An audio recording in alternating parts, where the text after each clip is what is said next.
Everybody. Yeah, I just thought I'd do a little, not really a challenge, but an idea for everybody. You know, everybody that has a channel that does some video. If, you know, because I'd love to hear this from everybody else, so I'll start off, I guess. But what I was thinking is, just if everybody records a little video about some of their most memorable, you know, moments in the bush, you know, be it whatever, just whatever sticks in your mind as your favorite memories from, you know, trapping, hunting, just whatever, or just being in the bush, out hiking, you know, if you got chased by a Sasquatch, something like that. So I'll run off a few, and you know, and just the ones that come to mind right away. You know, it's everybody, you know, remembers their first catches of a certain animal, and you know, I have to say, you know, my first wolf catch was quite memorable for me. You know, mainly because of you know, the fact that, you know, it was caught in a #1 mink trap, caught by one toe on its hind foot, and then got all wrapped up. It was in a drown wire, like a drowning set with a slide wire. So it had pulled the little rock out of the water and got all wrapped up in the wire, and then just went to lay down and went to sleep. And you know, my dog jumped across the beaver dam or house and started fighting with it. You know, so of course, you know, that would be one of my favorite memories. And you know, and stuff like, for you, those of you who read the book, you know, being surrounded at night by a pack of wolves, obviously.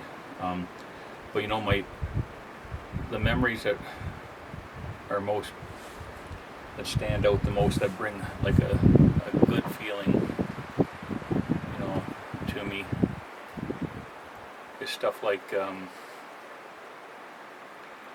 know, in my cabin, I had a weasel in one of the cabins for, you know, whole winter. He was more like a pet. He was keeping the mice down. Like most guys never trap the weasels that are around your cabin.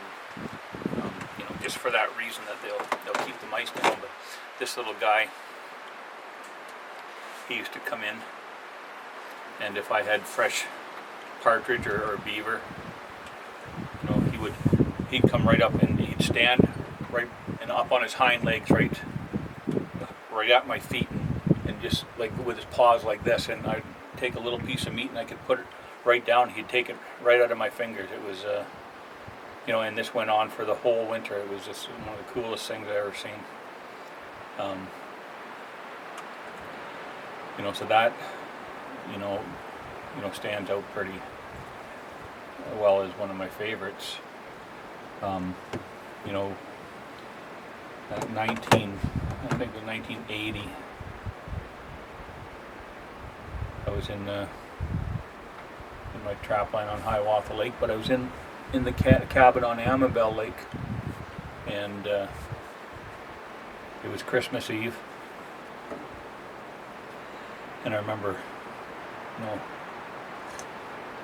knowing that, because I remember thinking to myself, what a cool Christmas present that would. But I was in there leaning out like on the door, leaning against the door frame, and I had a beaver carcass thrown off the porch that had been there from a previous trip, and it was frozen. And there, when I got to the cabin, I'd seen mink tracks all over the place, but I was just sitting there, and you know, 5 feet away, a mink come out from under he made a home under the beaver carcass, and he come out, and he was sitting on top of that thing, gnawing away, and just looking at me and gnawing away. And I watched him like that. He'd disappear under the beaver carcass and back out, and you know, watched him like that for an hour before it got too cold and to get back inside. But so, you know, but probably the most memorable thing from back then is walking the trails and having those little flocks of chickadees that follow you everywhere through the bush.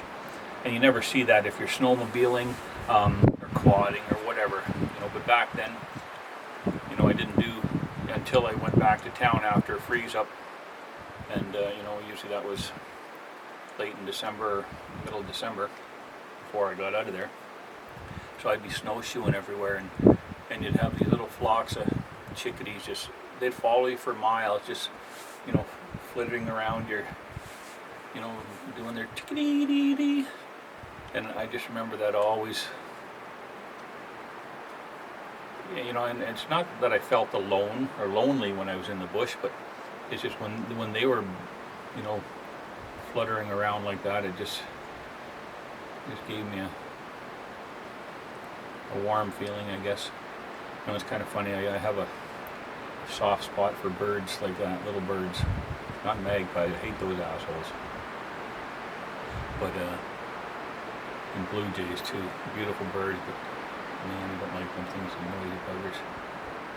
You know, but, you know, and stuff like that, and then, you know, you have memories like my first wife when I met her and she wanted to come in the bush with me the year after I met her for the fall.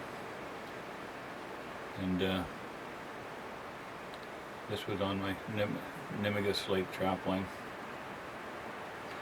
And it was, you know, I mean, she was a tiny little thing, 105 pounds, 5 feet tall, but we walked from Nimigus over, well, boated and then walked, then canoed, and walked some more over to the camp on the KB River.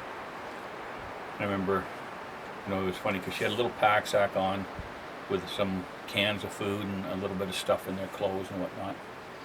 And, you know, I guess the walking, her trying to keep up with me, because apparently I didn't slow down. And, you know, so the cans were bouncing into her back and stuff like that. But, you know, I had a big pack sack full of stuff on, traps, everything. I had a 5-gallon gas can in one hand and a 4-horse motor over my shoulder in the other hand. And, you know, we got the 6 miles over to there. And I just remember, because we went open as soon as I seen the camp, I knew it was something was going to be wrong, because the door was broken open. And that generally means bears, as you know. And we went in, and the bears had just destroyed the inside of that camp. And then not only that, but the mice had made a nest in my sleeping bag, and the bees there was a beehive in the corner of the cabin. It was just a bloody mess. And she just sat down on the steps and started crying. And I just remember running around trying to, oh, it's okay, I'll straighten it up, it'll be okay. And I mean, I shouldn't laugh, I guess, because she was crying, but it just struck my funny bone for some reason. So anyways, well, that's, you know, a memory that sticks out pretty strong too. But yeah, there's, you know, so many things when you're out in the bush that, and it's funny what sticks in your mind, the little things like that weasel and you know. And when I was 14, down in Aurelia, and we'd snowshoot a trail across a big farm field at the Huronia Regional Center, and I was snaring foxes in the back of their farmland there.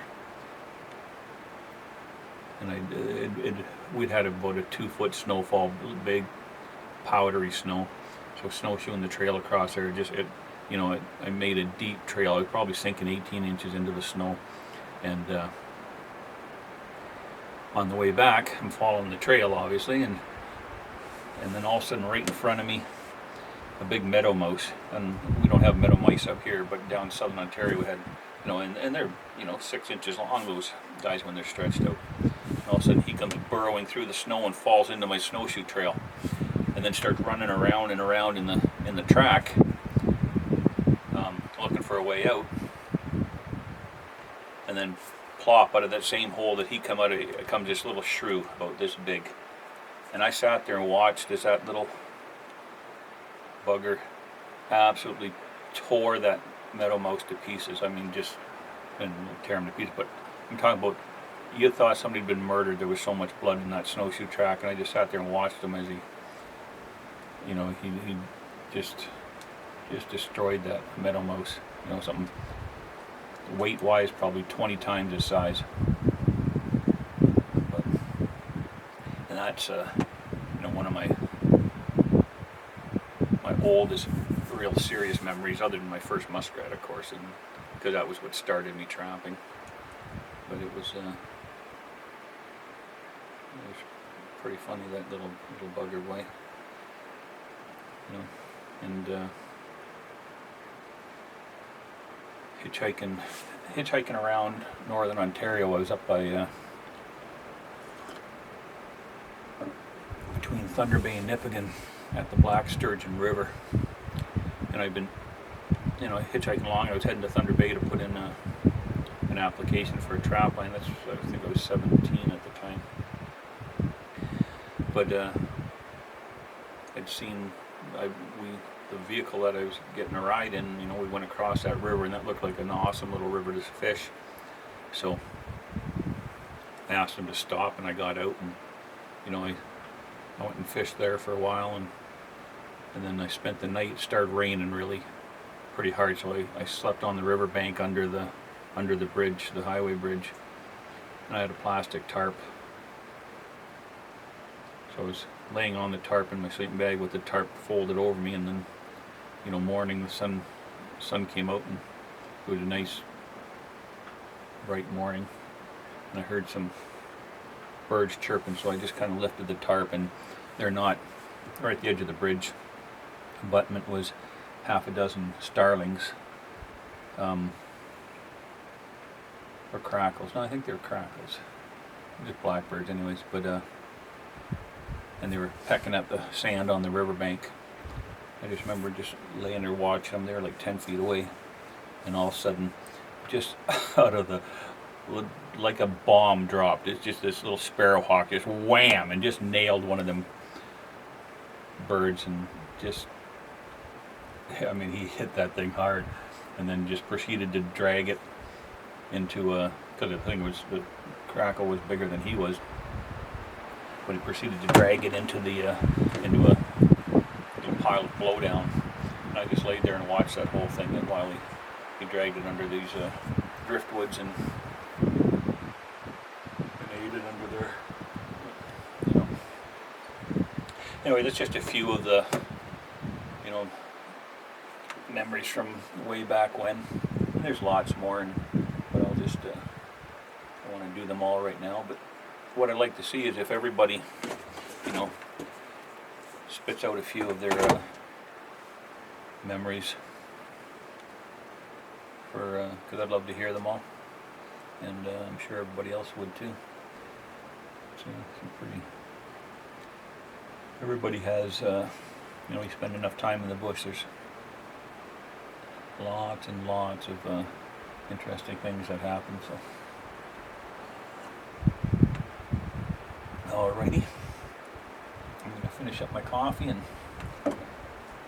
and head home. Catch you later.